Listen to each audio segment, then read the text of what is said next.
वैसे जरूरी तो नहीं है, लेकिन वीडियो को लाइक या फिर डिसलाइक कर दिया करें। कहानी के शुरुआत में हम एक लाइटनिंग ऑब्जेक्ट को आसमान से पृथ्वी की तरफ आते हुए देख पाते हैं, जिसे न्यूयॉर्क में जोश नाम का एक लड़का अपने टेलीस्कोप से देख रहा था और वो बॉल तेजी से उसी लड़के के घर में एक फिश बॉल में आकर गिरती है और बहुत ही तेजी के साथ सारे के सारे पानी को अपने अंदर एब्जॉर्ब कर लेती है, जिसे जोश हैरानी के साथ देख रहा था कि आखिर ये क्या चीज है। आगे हमें दिखाया गया कि अगले सीन में मूवी में 3 महीने गुजर चुके हैं और हम एक बार और दोबारा से उसी तरह के बॉल को तेजी से जमीन की तरफ आते हुए देख पाते हैं और ये बॉल तो पहले वाले से काफी बड़ी थी। दरअसल ये एक फायर बॉल थी जो सीधा आकर लिबर्टी आइलैंड के करीब पानी में क्रैश होती है और जैसे ही वो आग बुझ जाती है तो वो बॉल एक व्हाइट शूट पहने हुए आदमी के तौर पर नजर आते हैं। हम देखते हैं कि वो आदमी बहुत ही अजीब तरह से चलते हुए सिटी के अंदर से गुजरता है। पृथ्वी के सभी लोग उसे काफी अजीब नजरों से देखे जा रहे थे कि तभी एक रोड को क्रॉस करते हुए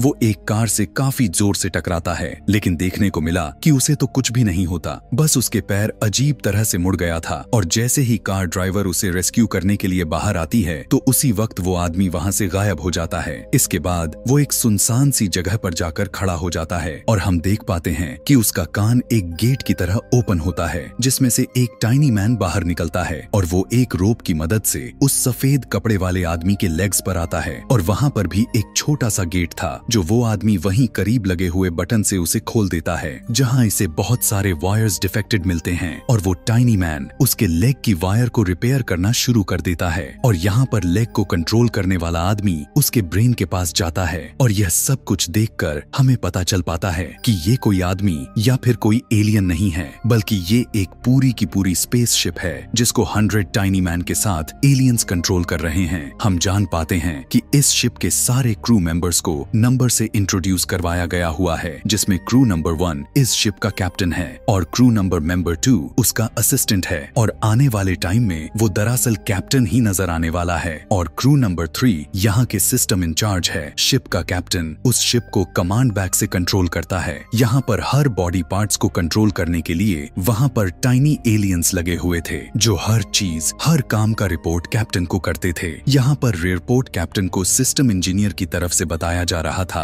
कि एक्सीडेंट की वजह से ये शिप काम नहीं कर रही, लेकिन अर्थ के 2-3 दिन के अकॉर्डिंग ये शिप पूरी तरह से ठीक हो जाएगा। शिप का ट्रैकिंग सिस्टम भी खराब हो चुका था और कैप्टन क्रू मेंबर्स को इसी सिचुएशन में मीटिंग के लिए बुलाता है, जिनके बातों से हमें पता चलता है कि वो लोग प्लैनेट नील से आए हुए हैं क्योंकि उनके प्लैनेट के रिसोर्सेज खत्म हो जाने की वजह से उनका प्लैनेट तबाह होने को आ गया था और उन्हें अर्थ से सॉल्ट के साथ पानी की जरूरत थी जिससे वो अपने प्लैनेट को बचा सकते थे और यही वजह था कि ये सभी उस बॉल की मदद से एशियन ओशन से वाटर और सॉल्ट को कलेक्ट करने के लिए आए हुए थे जो अब उनसे गुम हो गया था और वही वो बॉल था जिसको हमने जोश के पास देखा था और पता चलता है कि उस बॉल का नाम ऑर्ब था और वे सभी एलियंस उस बॉल को ढूंढने के लिए ही यहाँ पर आए हुए हैं। हमारे अर्थ पर मौजूद सॉल्ट नील प्लैनेट को काफी सालों तक एनर्जी दे सकता था, इसीलिए उन्होंने अर्थ पर आने का डिसाइड किया। अब यहाँ पर जोश अपने विंडो से उस ह्यूमन लाइक शिप को देख लेता है और जल्दी वो अपने मॉम को बुलाता है। पता चला कि ये तो वही लड़की थी जिसके कार से वो ह्यूमन शिप टकराया हुआ था। वो दोनों जल्दी से उस शिप के पास आते हैं और वो लेडी उस ह्यूमन शिप से सॉरी कहने लग जाती है। शिप के अंदर एलियंस पहले तो उस लेडी को देखकर घबरा जाते हैं क्योंकि बेशक वो शिप बाहर से इंसान जैसी लगती थी, लेकिन उसको कंट्रोल करने वाले एलियंस यह बात नहीं जानते थे कि वो कैसे आखिर ह्यूमंस की तरह बिहेव करे।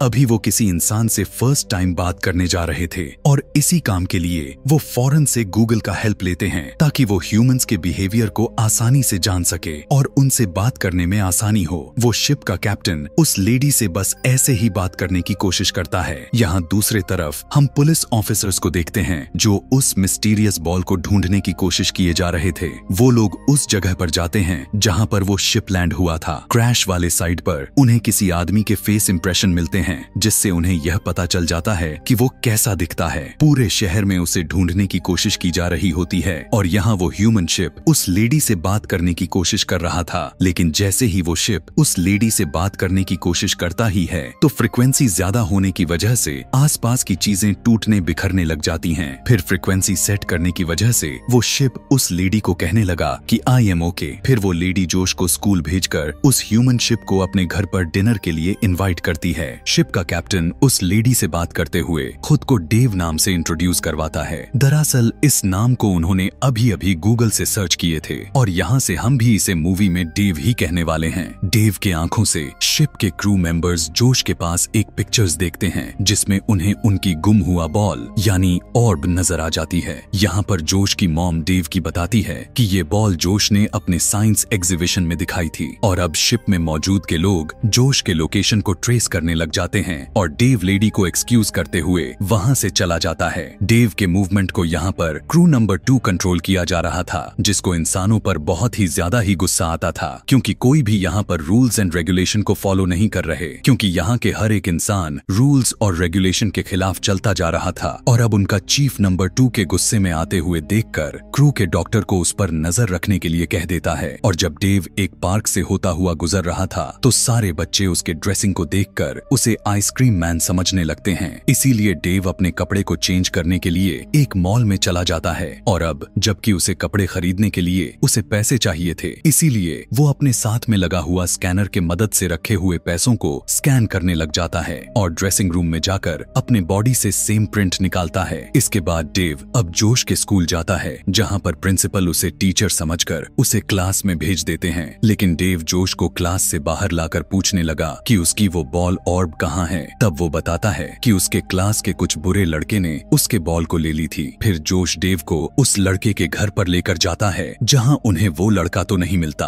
और वापस जोश के घर आ जाते हैं। जोश को डेव के साथ टाइम स्पेंड करके काफी अच्छा लगता है और तभी वहाँ पर जोश की मॉम आकर डेव को अपने घर डिनर के लिए रोक लेती है। तब डेव का कैप्टन यह बात मान लेता है क्योंकि उसे बाहर काफी खतरा हो सकता था। यहाँ पर क्रू मेंबर 4 कैप्टन को बताता है कि जितना ज्यादा देर तक वे सभी इस घर में रुकेंगे तो उतना ही डेव यानी शिप के एक्सपोजर का ज्यादा खतरा होगा। लेकिन कैप्टन इस बात को इग्नोर कर देता है और खाना खाने के बाद ये लोग डेव को अपना पूरा घर दिखाते हैं कि तभी उसी घर में डेव को एक पेंटिंग नजर आती है जिसकी डेव तारीफ करता है। डेव को वो लेडी बताने लगती है कि यह पेंटिंग इमोशंस एंड लव को शो करती है। उसकी बात को सुनकर डेव उससे पूछने लगता है कि हमें लव के बारे में कैसे पता चलता है, जिस पर वो कहने लगती है कि जब ऐसा होता है तो हमें खुद ही पता चल जाता है। यह सुनने के बाद तो डेव पहले तो शॉक्ड में आ जाता है और फिर वहाँ से चला जाता है। डेव इस रात एक रोड पर गुजारने का डिसाइड करता है जहाँ एक आदमी उसे सर्दी से बचने के लिए उसे एक शॉल देता है और डेव का कैप्टन इस बात से काफी इम्प्रेस हो जाता है कि इंसान कितने रहमदिल होते हैं। और यहाँ सब शिप के अंदर सभी एलियंस को रियलाइज होता है कि ह्यूमंस एलियन से ज्यादा एडवांस हैं। शिप यहाँ पर एक रात के लिए रिटायर हो जाती है यानी डेव सो जाता है। यहाँ पर शिप में यानी डेव के अंदर डॉक्टर कैप्टन को बताता है कि शिप के अंदर कुछ एबनॉर्मल बिहेवियर सामने आते जा रहे हैं, जिसके बाद कैप्टन कंट्रोल रूम में जाकर देखते हैं कि क्रू मेंबर 3 अभी तक काम कर रही है और वो कैप्टन को बताने लगी कि उसने एक ऐसी फाइल को ढूंढी है जो ह्यूमंस अपने लाइफ में एक बार जरूर देखते हैं।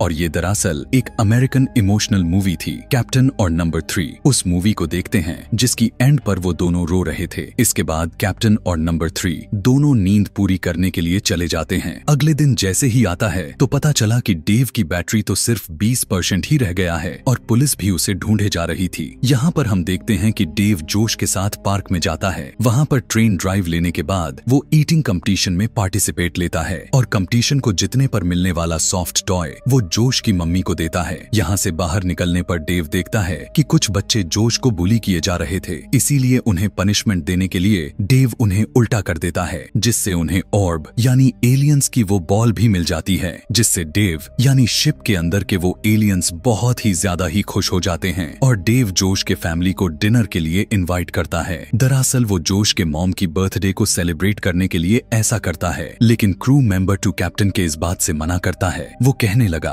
कि आखिर जब हमें अपना ऑर्ब मिल ही गया है तो हमें क्यों ना अपने मिशन पर वर्क करना चाहिए। लेकिन कैप्टन कहता है कि उन्होंने यानी जोश के साथ उसकी मॉम उस बॉल को ढूंढने में उसकी मदद की है, तो हमें जोश और उसके मॉम के लिए कुछ तो करना चाहिए। यहाँ पर इंसानों के साथ रह रहकर एलियंस के अंदर इंसानों की फीलिंग्स आती हुई दिखाई दे रही थी। किसी के अंदर एटीट्यूड आ चुका था तो किसी ने अपने शिप के अंदर ही डांस क्लब बना लिया था, लेकिन इधर नंबर 2 के अंदर गुस्सा और इमोशंस आ जाता है और नंबर 3 तो बहुत ही अच्छे लुक में ड्रेसअप हो जाती है क्योंकि वो कैप्टन के साथ डांस करना चाहती थी, लेकिन कैप्टन ऐसा करने से उसे साफ साफ मना कर देता है क्योंकि वो शिप यानी डेव को कंट्रोल कर रहा था। इधर डेव को भी दिखाया गया कि वो एक पार्टी में उस लेडी यानी जोश के मॉम के साथ डांस कर रहा था। यह देखने के बाद तो नंबर 3 उस कैप्टन से हर्ट होकर वहां से चली जाती है, लेकिन इधर शिप के बाहर पुलिस डेव को अरेस्ट कर लिया था और शिप के अंदर सबके बदले हुए बिहेवियर से नंबर 2 को तो अब और भी ज्यादा गुस्सा आने लग गया था और वो शिप आर्मी को अपने साथ मिलाकर वो सभी को अपने लिए काम करने को कहता है और सारे क्रू